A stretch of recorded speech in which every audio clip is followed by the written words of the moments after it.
से बोलिए सियावर रामचंद्र की जय। प्यारे भक्तों, आज आप श्रवण करें पौष मास कथा अध्याय 5। इस अध्याय में आप सभी श्रवण करेंगे भगवान शिव द्वारा राम कथा का गुणगान करना। इस कथा को सुनने मात्र से ही भक्तों को बड़ी ही पुण्य की प्राप्ति मिलती है, इसलिए इस कथा को बड़े ही श्रद्धा और प्रसन्नचित मन से पूरा अवश्य सुनिएगा और आगे दूसरे भक्तों को भी शेयर कीजिएगा। माता सीता और भगवान श्री राम आप सभी भक्तों की हमारी हर मनोकामना को पूर्ण करें। इसी मंगल कामना के साथ आज की कथा शुरू करते हैं। पिछले अध्याय में आपने सुना था कि राम कथा का वर्णन का कोई अवसर वे नहीं छोड़ते और उस कौवे का सौभाग्य ही क्या कहना जो भगवान शिव के श्री मुख से सिया राम की पावन कथा सुनने का अवसर अनायास ही प्राप्त कर चुका है। अब सुनिए आगे की कथा।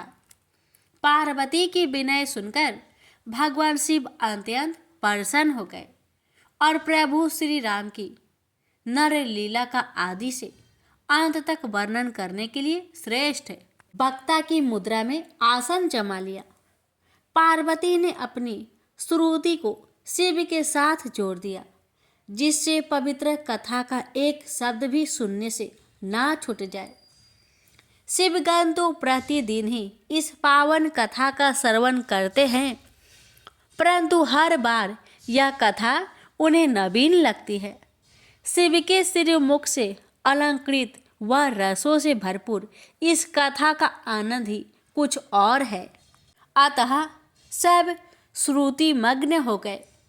भगवान शिव ने सर्वेश्वर श्री हरि की आराधना की और कथा का शुभ आरंभ किया। संसार में विख्यात कुल रघुकुल, जिसमें सत्यवादी राजा हरिश्चंद्र महाप्रतापी मान्यधाता और सदैव स्वर्ग को जाने वाले त्रिशंकु जैसे यशस्वी सम्राट हुए। उस महान रघुकुल में अजनंदन महाराज दशरथ हुए। इंद्र की अमरावती को भी अपनी शोभा और वैभव से लज्जित कर देने वाली अयोध्या के राजा दशरथ न्याय प्रिय प्रजापालक और अपने कुल की स्थापित मर्यादाओं के रक्षक है। उनके राज्य में सर्वत्र सुख समृद्धि और शांति है। अयोध्या के प्रजाजन धर्म व कर्तव्य के अनुसार राज्य के सतत विकास में अपना योगदान देते हैं। राज्य में शेर और हिरण एक घाट पर पानी पीते हैं। रघुकुल के कुल गुरु महर्षि वशिष्ठ के मार्गदर्शन में धर्म और वेदों के यथाचित प्रचार प्रसार होता है।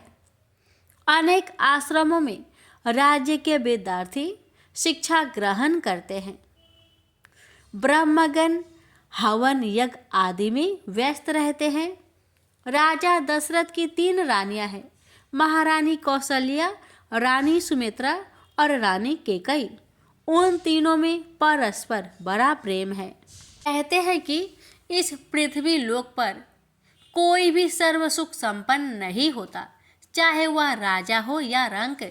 विधाता ने मानव के भाग्य में यह त्रुटि संभवतः इसलिए रखी है कि वह उसके आश्रय से श्री हरि का स्मरण करता रहे। सर्व सुख होने पर प्राय प्रभु का स्मरण नहीं होता। राजा दशरथ और उनकी प्रजा को प्रत्यक्ष में सर्व सुख है, परंतु एक दुख भी है जो सबको मन ही मन दुखी करता है। वह दुख यह है कि अभी तक अयोध्या के राजमहल में शिशु की किलकारी नहीं गुजी। राजा दशरथ आयु के 4थे सोपान में प्रवेश कर गए हैं, परंतु जाने किस कारण प्रभु ने उन्हें संतान सुख से वंचित कर रखा है। एक दिन राजा दशरथ दरबार जाने की तैयारी कर रहे थे, तो उन्होंने दर्पण में अपना मुख देखा। केश विन्यास संवारने के लिए उंगलियां केशों में फिराई तो कनपटी के पास एक सफेद बाल दिखाई दिया। यह वृद्ध अवस्था का आगमन संकेत था, जिसने राजा को चिंतित कर दिया। क्या रघुकुल का वंश उन पर ही समाप्त हो जाएगा? इस विचार ने उन्हें उद्विग्न कर दिया। राजा दशरथ चिंतामग्न होकर कुलगुरु वशिष्ठ के पास पहुंचे और दुखी मन से उन्हें अपनी व्यथा सुनाई। वशिष्ठ त्रिकालदर्शी थे और जानते थे कि अयोध्या नरेश के भाग्य में ऐसी संतानें हैं जो संसार में अत्यंत सौभाग्यशाली को ही मिलती है। उन्होंने राजा को आश्वस्त किया कि उन्हें चिंतित होने की आवश्यकता नहीं है, क्योंकि उनके भाग्य में विलंब से ही सही पर संतान सुख अवश्य है। वशिष्ठ ने राजा दशरथ को यह सुझाव भी दिया कि मनुष्य को निसंतान भाग्य के आश्रित नहीं बैठे रहना चाहिए, बल्कि कुछ पुरुषार्थ भी करना चाहिए, अर्थात अपने उपाय व प्रयास भी करते रहना चाहिए। राजा के विनय पूर्वक अनुरोध करने पर वशिष्ठ स्वयं उस उपाय को करने का दायित्व ले लेते हैं और प्रख्यात विद्वान श्रृंगी ऋषि के पास जाकर उन्हें राजा दशरथ के लिए पुत्रेष्टि यज्ञ संपन्न करने की विनय करते हैं। श्रृंगी ऋषि उनके साथ अयोध्या आ गए, जहां राजा दशरथ ने उनका सत्कार किया और पुनः अपनी याचना दोहराई। श्रृंगी ऋषि ने विधिवत पुत्रेष्टि यज्ञ प्रारंभ किया और मंत्र उच्चारणों के साथ अग्निदेव को पवित्र आहुतियां देकर प्रसन्न कर लिया। एकाएक अग्निकुंड से अग्निदेव प्रकट हुए, जिनके हाथों में दिव्य खीर का पात्र था। अग्निदेव ने वह दिव्यान्न राजा को देते हुए निर्देश दिया कि इस खीर को रानियों में समुचित ढंग से बांट दो। उन्हें आशीर्वाद देकर अग्निदेव अंतर्ध्यान हो गए। राजा के हृदय में प्रसन्नता की लहरें लिहोर रही थी। उन्होंने यथोचित सम्मान के साथ ऋषि श्रृंगी को विदा किया। शुभ कार्य में धैर्य नहीं होता, अतः राजा दशरथ प्रसन्नता पूर्वक अंतपुर में पहुँचे और तीनों रानियों को बुलाकर उन्हें वह दिव्य खीर दी और सब कुछ भली प्रकार समझाया। तीनों रानियों ने स्नान आदि करके श्री हरि का स्मरण करते हुए प्रसाद ग्रहण किया। कुछ ही समय व्यतीत हुआ था कि एक दिन तीनों रानियों को वमन सुख की अनुभूति हुई, जो उनके गर्भवती होने का संकेत था। इस शुभ समाचार को रानी केकई की प्रिय दासी मंथरा ने राजमहल में फैला दिया। राजा दशरथ ने जब यह समाचार सुना तो उनका मन मयूर सा नाच उठा।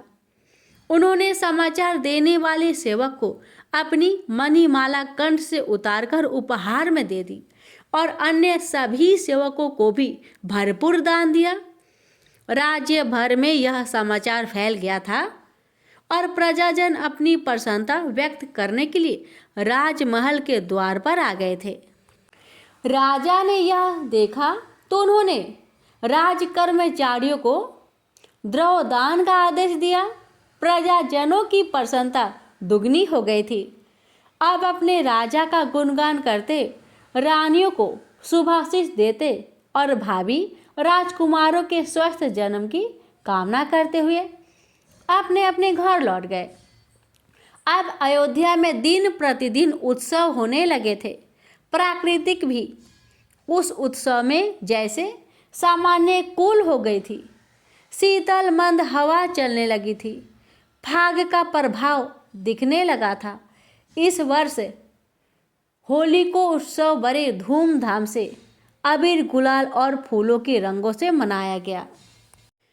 संसार को हर्षित करने के लिए ग्रह, नक्षत्र, तिथि, वार, मुहूर्त आदि सभी अनुकूल हो गए हैं, क्योंकि पृथ्वी का भार हरण करने के लिए श्रीहरि मनुज रूप में अवतार लेने वाले हैं। होली की फाग का खुमार उतरने लगा और चैत्र का पावन महीना आ गया। शुक्ला पक्ष की नवमी तिथि को दोपहर का समय था, जब महारानी केकई को मातृ सुख की प्राप्ति वेदना हुई। आकाश में देवगण इकट्ठे हो गए। प्रभु श्री हरि का शिशु रूप में जन्म होने वाला था। ब्रह्मांड हर्षमय हो गया था। विधाता द्वारा निश्चित समय पर श्री हरि ने सदैव पृथ्वी लोक में अवतरण किया। सब दिशाएं पुलकित हो उठी। शिशु रुदन की मधुर ध्वनि राजमहल में गूंजी तो सभी हर्ष से भर गए। राजमहल ही नहीं, राज दरबार भी आनंद से भर उठा। राज्य भर में मंगल गीत गाए जाने लगे। यह आनंद तब और भी बढ़ गया जब कैकेयी और सुमित्रा ने भी सुंदर और स्वस्थ शिशुओं को जन्म देकर राजमहल के शिशु क्रोधन में वृद्धि कर दी। प्रसन्नता संभाले न संभलती थी। और इससे भी जब यह समाचार जुड़ गया कि रानी सुमित्रा ने 2 पुत्रों को जन्म दिया है तो अयोध्यावासी पुलकित हो उठे। गुरु वशिष्ठ अनेक विद्वान ब्राह्मणों के साथ राजमहल में पधारे तो दशरथ आनंद के अतिरिक्त में उनके चरणों से ही लिपट गए। राजा दशरथ और वशिष्ठ जी ने मुनियों सहित अंतःपुर में जाकर श्री हरि के शिशु रूप के दर्शन किए। वशिष्ठ जी ने उस श्यामल मनोहर छवि को देखकर प्रणाम किया। फिर सभी जात कर्म संस्कार किए गए। नगरवासी उत्सव में डूबे हुए थे। राजमहल वेदवाणी से गुंजायमान हो रहा था। देवता पुष्प वर्षा कर रहे थे। गंधर्व गान कर रहे थे। 10 दिशाएं प्रफुल्लित हो उठी थी। नामकरण तक अयोध्या में जन्म उत्सव की धूम रही। याचनों और ब्राह्मणों ने इतना दान पाया कि संभाले न संभलता था। नामकरण संस्कार भी बड़े ही हर्षोल्लास से हुआ। कौशल्या नंदन का नाम राम रखा गया।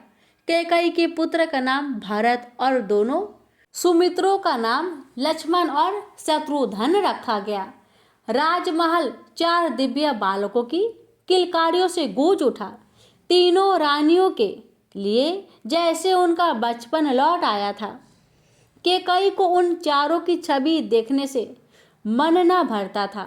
नौकर दास दासियां प्रत्येक क्षण उपस्थित रहते थे, परंतु कैकेयी ने चारों शिशुओं का दायित्व स्वयं ही संभाल लिया। अयोध्या का राजमहल बाल किराओं का आंगन बन गया। सुकुमार अनेक बाल किराओं से मन मोहने लगे। श्याम वर्ण राम चंचल भी थे और गंभीर भी। गौरवर्ण शेष अवतार लक्ष्मण ने तो संभवतः बैकुंठ में ही संकल्प कर लिया था कि क्षण भर भी प्रभु से विलग नहीं रहेंगे। उनकी श्री राम में अगाध श्रद्धा और प्रीत प्रकट होती थी। संभवतः प्रभु को मनोज लीला का आनंद आ रहा था। माताएं उनके कौतुकों से हर्षित रहती थी। एक दिन कौशल्या को राम ने ऐसी लीला दिखाई कि वे अचरज में पड़ गई। कौशल्या ने अपने नयन तारे को स्नान कराया और श्रृंगार करके पालने में लिटा दिया। फिर स्वयं स्नान आदि करके इष्ट देव की पूजा की और भोग लगाया। प्रसाद बांटकर वे फिर पूजा गृह में पहुंची तो आश्चर्यचकित रह गई। राम उस भोग को वहां बैठे खा रहे थे। कैसे वे पालने में से वहां आ गए? अभी तो सोए हुए थे। कौशल्या लौटकर शयन कक्ष में पहुंची तो और भी आश्चर्य, राम तो वहीं सो रहे थे। फिर दौड़ी पूजा गृह में तो वहां राम भोग लगा रहे थे। यह देखकर कौशल्या घबरा गई। राम की इस बाल लीला ने माता को भयभीत कर दिया तो उन्हें निर्भय भी तो करना था। तब राम ने अपने अखंड अद्भुत स्वरूप के दर्शन दिए। वह रूप जो देव को भी दर्शन के लिए दुर्लभ है। कौशल्या भाव विभोर हो गई। उन्हें अपने पूर्व जन्म का स्मरण हो आया। जब वे शतरूपा थी तो श्री हरि ने यही दिव्य दर्शन दिया था। प्रभु राम ने अपनी माया समेट ली और बाल रूप में आ गए। कौशल्या जैसे स्वप्न लोक से बाहर आई और दौड़कर पालने में सोए राम को दुलारने पुचकारने लगी। ऐसे ही बाल कीड़ाओं से सभी को आनंदित करते चारों भाई कुमार अवस्था को पहुंच गए और कुल गुरु की आज्ञा से उनका वेद समस्त यज्ञोपवीत संस्कार किया गया। श्री राम अपने भाइयों सहित गुरुकुल आए। वशिष्ठ जी मोदित थे कि वे उनके शिक्षक बने, जिन्होंने सब विधाओं का सृजन किया है। वेद उनकी स्तुति करते हैं। वे सर्वेश्वर राम साधारण विद्यार्थी की भांति श्लोक सुनते सुनाते हैं। गुरुकुल का वातावरण चारों सुकुमारों की उपस्थिति में ज्ञानमय हो गया। स्वाभाविक रूप से वे शिष्य भी इन समय वेदनी पूर्ण हो रहे थे। जो मंद बुद्धि थे, यह तो राम की उपस्थिति का प्रभाव था। जहाँ राम है वहाँ अविद्या कैसे रह पाएगी। गुरु उन्हें धनुर्विद्या सिखाने चले। पहले तो नवोदित विद्यार्थी की भांति चारों भाइयों ने धनुष को पकड़ना सीखने में ही बाल सुलभ अनभिज्ञता जताई, परंतु जब लक्ष्य संधन की बात आई तो सटीक लक्ष्य वेधन कर दिया। वशिष्ठ जी के लिए तो यह कोई अचरज की बात नहीं थी, परंतु अन्य मुनिगण तो विस्मित रह गए। पहली ही बार में ऐसा अचूक लक्ष्य वेधन केवल संयोग नहीं हो सकता। शिक्षा ग्रहण करने की उनकी तीव्रता और जिज्ञासा ने सबको विस्मित कर दिया। राम अपने अनुजों सहित धनुर्विद्या में निपुण हो गए। सभी वेद शास्त्रों व विद्याओं को उन्होंने कंठ स्थल कर लिया। गुरुजन अति प्रसन्न थे। ऐसे मेधावी शिष्य पाकर कौन गुरु प्रसन्न न होगा। आखिर अभियानों में उनका प्रदर्शन व साहस दर्शनीय था। सिंह भी सामने आ जाए तो घेर कर शिकार कर लेते थे। वीरता और शौर्य इस कुमार दल को विशिष्ट बनाता था। आयु के साथ ही उनका मुख आकर्षण बढ़ता जाता था। जब चारों भाई अपने धनुष लेकर निकलते तो उनकी शोभा देखने ही बनती थी। नगरवासी अपने राजकुमारों को भी जी भरकर देखना चाहते थे, परंतु एक टक नहीं देखते कि कहीं नजर ना लग जाए। अयोध्या के राजकुमारों की ऐसी ही शोभा थी। एक दिन महर्षि विश्वामित्र अयोध्या पधारे तो राजा दशरथ ने उनका स्वागत किया और उन्हें उच्च आसन प्रदान किया। अयोध्या वासियों की कुशल क्षेम जानने के बाद मुनि ने चारों कुमारों को बुलाया और मन ही मन उन सुंदर मूर्तियों को प्रणाम किया। फिर जब उन्होंने नत होकर मुनिवर के चरण स्पर्श किए तो महर्षि ने उन्हें सस्नेह आशीर्वाद दिया। भोजन आदि से निवृत्त होकर मुनिवर और राजा आमने सामने बैठे तो राजा ने महर्षि से विनम्र स्वर में उनसे अयोध्या पधारने का प्रयोजन पूछा। महर्षि ने गंभीर स्वर में बताया कि वन भूमि में उनकी और अन्य ऋषियों के आश्रमों के आसपास राक्षसों का उपद्रव बहुत बढ़ गया है। वे यागों का विध्वंस कर रहे हैं। मारीच, सुबाहु और तारका के नेतृत्व में राक्षस दल संत जनों को पीड़ित कर रहे हैं।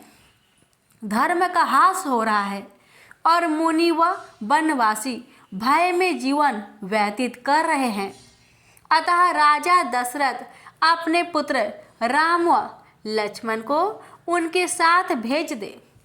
राजा दशरथ का कंठ मुनि के वचनों को सुनकर जैसे सूख ही गया। उनका मुख पीला पड़ गया। ऐसे जटिल राक्षसों का सामना राम लक्ष्मण कैसे कर पाएंगे। उन्हें तो युद्ध का अभी कोई अनुभव ही नहीं। मायावी राक्षसों से युद्ध के लिए तो दिव्य शस्त्रों की आवश्यकता होती है। सुकुमार राम और लक्ष्मण का ऐसा विकट निर्मल शत्रुओं से सामना। राजा ने अपनी दुविधा विनय पूर्वक बतलाकर कहा कि मुनिवर आज्ञा दे तो वे स्वयं सेना सहित उनके साथ चलकर उन राक्षसों का नाश करने को तैयार है।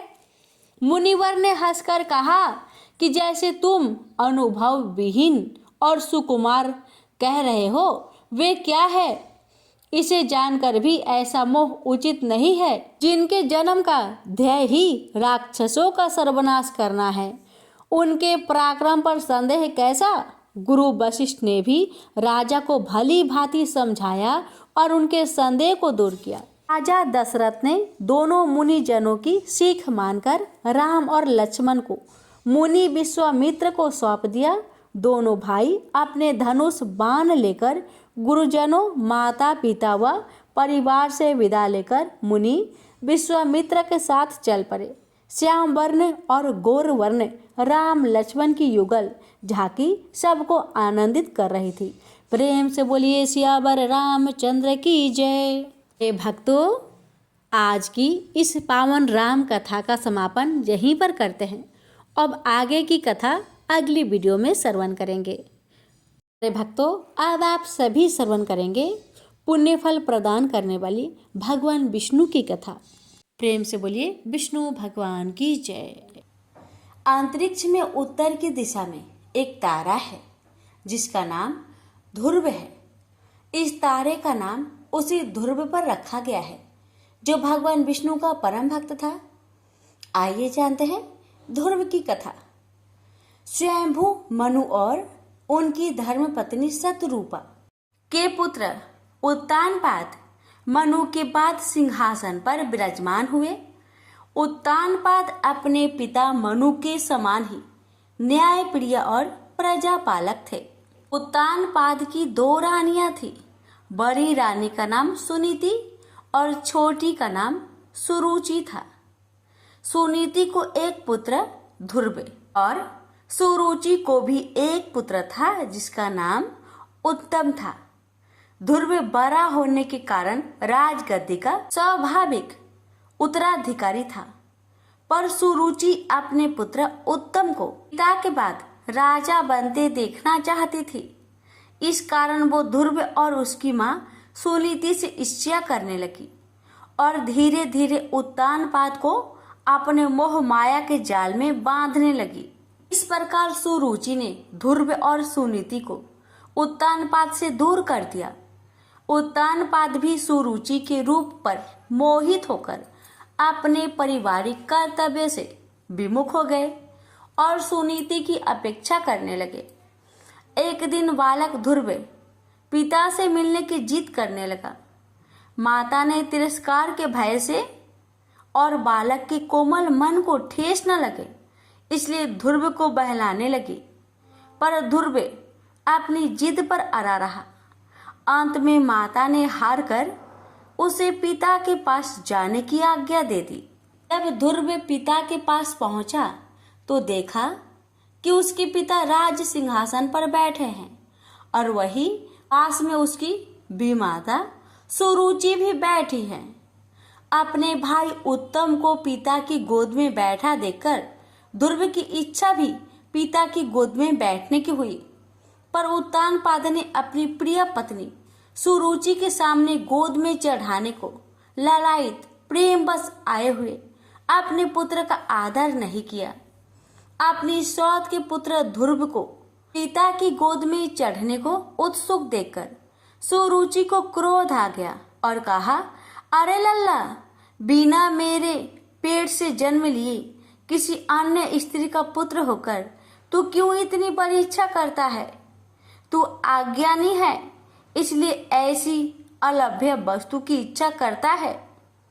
चक्रवर्ती राजाओं के बैठने के लिए बना यह राज सिंहासन तो सिर्फ मेरे पुत्र उत्तम के ही युग है। तू इस व्यर्थ की इच्छा को अपने मन से निकाल दे।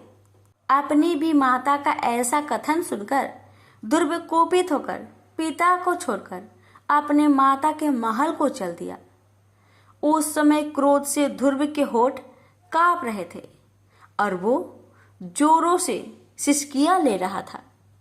अपने पुत्र को इस प्रकार अत्यंत क्रोधित और खिन्न देखकर सुनीति ने ध्रुव को प्रेम पूर्वक अपनी गोद में बैठाकर पूछा, बेटा, तेरे क्रोध का क्या कारण है? किसने तेरा निरादर करके तेरे पिता का अपमान करने का साहस किया है? ये सुनकर ध्रुव ने अपनी माता को रोते हुए वह सब बात बताई जो उसकी भी माता ने पिता के सामने कही थी। अपने पुत्र से सारी बात सुनकर सुनीति अत्यंत दुखी होकर बोली, बेटा, सुरुचि ने ठीक कहा है। तू अवश्य ही मंद भाग्य है जो मेरे गर्भ से जन्म लिया। पुण्यवानों से उसकी विपक्षी भी ऐसी बात नहीं कह सकती। पूर्व जन्म में तूने जो कुछ भी किया है उसे कौन दूर कर सकता है, और जो नहीं किया है उसे तुझे कौन दिला सकता है। इसलिए तुझे अपनी भी माता के बातों को भूल जाना चाहिए। ये बात पुण्यवानों को ही राजवैद्य, घोड़े, हाथी आदि प्राप्त होते हैं। ऐसा जानकर तू शांत हो जा। यदि सुरुचि के वाक्य से तुझे अत्यंत दुख हुआ है तो सर्व फलदायिनी पुण्य के संग्रह करने का प्रयत्न कर। तू सुशील, पुण्यात्मा और समस्त प्राणियों का हितैषी बन, क्योंकि जिस प्रकार नीची भूमि की ओर ढलकता हुआ जल अपने आप ही जलाशय में एकत्र हो जाता है, उसी प्रकार सत्पात्र मनुष्य के पास समस्त संपत्तियां अपने आप ही आ जाती है। माता की बात सुनकर ध्रुव ने कहा, माँ, अब मैं वही प्रयत्न करूंगा जिससे संपूर्ण लोकों में आदरणीय सर्वश्रेष्ठ पद को प्राप्त कर सकूं। अब मुझे पिता का सिंहासन नहीं चाहिए, वह मेरे भाई उत्तम को ही मिले। मैं किसी दूसरे के दिए हुए पद का इच्छुक नहीं हूँ। मैं तो अपने पुरुषार्थ से ही उस परम पद को पाना चाहता हूँ जिसको पिताजी ने भी प्राप्त नहीं किया है। अपनी माता से इस प्रकार कहकर ध्रुव सुनीति के महल से निकल पड़ा और नगर से बाहर वन में पहुंचा। वहां ध्रुव ने पहले से ही आए हुए 7 मुनीश्वरों यानी सप्त ऋषियों को मृग चम्र के आसन पर बैठे देखा। ध्रुव ने उन सबको प्रणाम करके उनका उचित अभिवादन किया और नम्रता पूर्वक कहा, हे महात्माओं, मैं सुनीति और राजा उत्तानपाद का पुत्र ध्रुव हूँ। मैं आत्मा गलाने के कारण आपके पास आया हूँ। यह सुनकर ऋषि बोले, राजकुमार, अभी तो तू सिर्फ 4-5 वर्ष का बालक जान पड़ता है। तेरी चिंता का कोई कारण भी दिखाई नहीं देता, क्योंकि अभी तो तेरे पिता जीवित है। फिर तेरी गलाने का क्या कारण है? तब ध्रुव ने ऋषियों को वह सब बात बताई जो सुरुचि ने उसे कहे थे। ये सुनकर ऋषिगण आपस में कहने लगे, अहो, छात्र तेज कैसा परवल है जिससे इन नन्हे बालक के हृदय से भी अपनी भी माता के दुर्वचन नहीं टलते। ऋषि बोले, हे क्षत्रिय कुमार, तूने जरूर कुछ निश्चय किया है। अगर तेरा मन करे तो वह हमें बता। हे तेजस्वी, हमें ये भी पता कि हम तेरी क्या सहायता करें। ध्रुव ने कहा, हे मुनिगण, मुझे ना तो धन की इच्छा है और ना ही राज्य की। मैं तो केवल एक उसी स्थान को जाना चाहता हूँ जिसको पहले किसी ने न भोगा हो। हे मुनि श्रेष्ठ, आप लोग बस मुझे यह बता दे कि क्या करने से मुझे वह श्रेष्ठ स्थान प्राप्त हो सकता है। ध्रुव के इस प्रकार पूछने पर सभी ऋषिगण एक एक करके ध्रुव को उपदेश देने लगे। मरीचि बोले, हे राजपुत्र, बिना नारायण की आराधना किए मनुष्य को वह श्रेष्ठ स्थान नहीं मिल सकता, अतः तू उनकी ही आराधना कर। अत्रि बोले, जो परा आकृति से भी पड़े हैं वे परम पुरुष नारायण जिससे संतुष्ट होते हैं उसी को वह अक्षय पद प्राप्त होता है। यह मैं एकदम सच कहता हूँ। अंगिरा बोले, यदि तू अग्र स्थान का इच्छुक है तो जिस सर्वव्यापक नारायण से यह सारा जगत व्याप्त है तू उसी नारायण की आराधना कर। पुलस्त्य बोले, जो परम ब्रह्मा, परम धाम और परम स्वरूप है, उन नारायण की आराधना करने से मनुष्य अति दुर्लभ मोक्ष पद को भी प्राप्त कर लेता है। पुलह बोले, हे सुव्रत, जिन जगतपति की आराधना से इंद्र ने इंद्र पद प्राप्त किया है तू उन यज्ञपति भगवान विष्णु की आराधना कर। क्रतु बोले, जो परम पुरुष, यज्ञ पुरुष, यज्ञ और योगेश्वर है, उन जनार्दन के संतुष्ट होने पर कौन सी वस्तु दुर्लभ रह जाती है।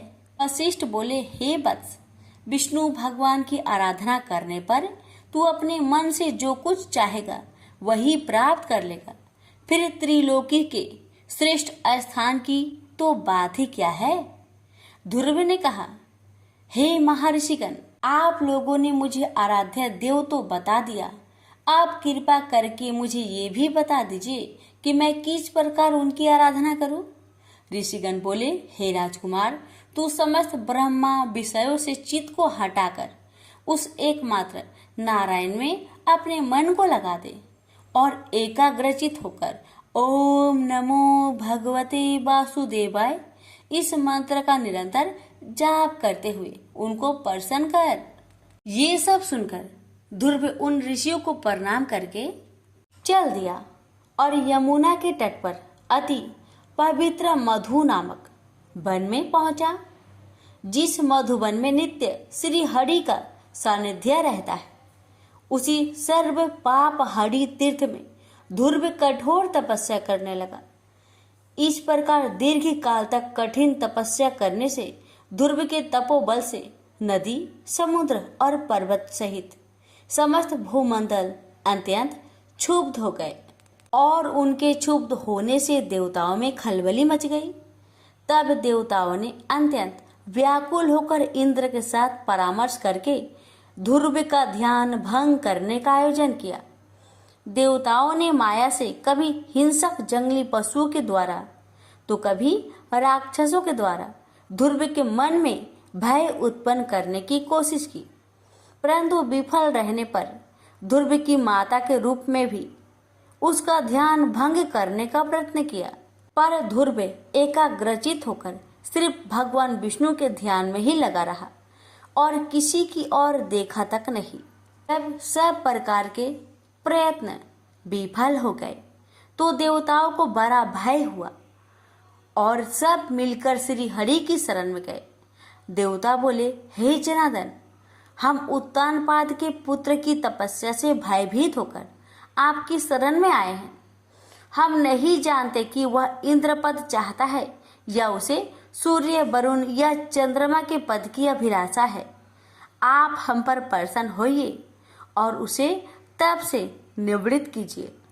श्री भगवान बोले, हे देवगण, उसे इंद्र, सूर्य, वरुण, कुबेर आदि किसी की पद की अभिलाषा नहीं है। आप सब लोग निश्चिंत होकर अपने स्थान को जाइए। मैं तपस्या में लगे हुए उस बालक की इच्छा को पूर्ण करके उसे तपस्या से निवृत्त करूंगा। श्री हरि की ऐसे कहने पर देवगण उन्हें प्रणाम करके अपने स्थान को चले गए। भगवान विष्णु अपने भक्त ध्रुव की कठिन तपस्या से संतुष्ट होकर उसके सामने प्रकट हुए। श्री भगवान बोले, हे उत्तानपाद के पुत्र ध्रुव, तेरा कल्याण हो। मैं तेरी तपस्या से प्रसन्न होकर तुझे वर देने के लिए प्रकट हुआ हूँ। मैं तुझसे अति संतुष्ट हूँ। अब तू अपनी इच्छा अनुसार वर मांग। भगवान विष्णु के ऐसे वचन सुनकर बालक ध्रुव ने आंखें खोली। ध्यान अवस्था में देखे हुए भगवान को शंख, चक्र, गदा और पद्म धारण किए हुए साक्षात अपने सामने खड़ा देखा। तब उसने भगवान को साष्टांग प्रणाम किया और सहसा रोमांचित तथा परम भयभीत होकर भगवान की स्तुति करने की इच्छा की। पर इनकी किस प्रकार स्तुति करूं, ये सोचकर ध्रुव का मन व्याकुल हो गया। ध्रुव ने कहा, भगवान, मैं आपकी स्तुति करना चाहता हूँ पर अपने अज्ञानवश कुछ कह नहीं पा रहा, अतः आप मुझे इसके लिए बुद्धि प्रदान कीजिए। भगवान विष्णु ने अपने शंख से ध्रुव का स्पर्श किया। इसके बाद क्षण मात्र में ध्रुव भगवान की उत्तम प्रकार से स्तुति करने लगा। जब ध्रुव की स्तुति समाप्त हुई तब भगवान बोले, हे ध्रुव, तुमको मेरा साक्षात दर्शन हुआ है। इससे निश्चित ही तेरी तपस्या सफल हो गई है। पर मेरा दर्शन तो कभी निष्फल नहीं होता, इसलिए तुझे जिस वर की इच्छा हो वह मांग ले। ध्रुव बोला, हे भगवान, आपसे इस संसार में क्या छिपा हुआ है?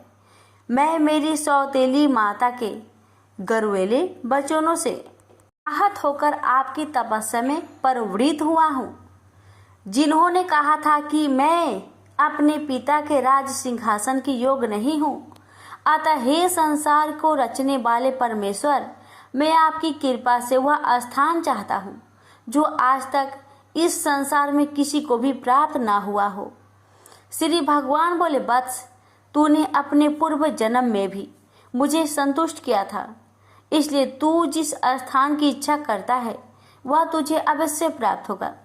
पूर्व जन्म में तू एक ब्राह्मण था और मुझ में निरंतर एकाग्रचित रहने वाला माता पिता का सेवक तथा स्वधर्म का पालन करने वाला था।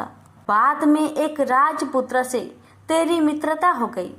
उसके वैभव को देखकर तेरी इच्छा हुई कि मैं भी राजपुत्र हूँ। अतः हे ध्रुवे, तुझको अपनी मनोवांछित इच्छा प्राप्त हुई।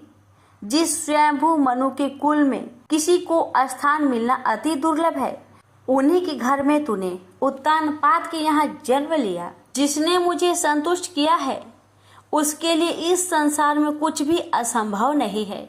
मेरी कृपा से तू निश्चय ही उस स्थान को प्राप्त करेगा जो त्रिलोकी में सबसे उत्कृष्ट है और समस्त ग्रहों और तारा मंडल का आश्रय है।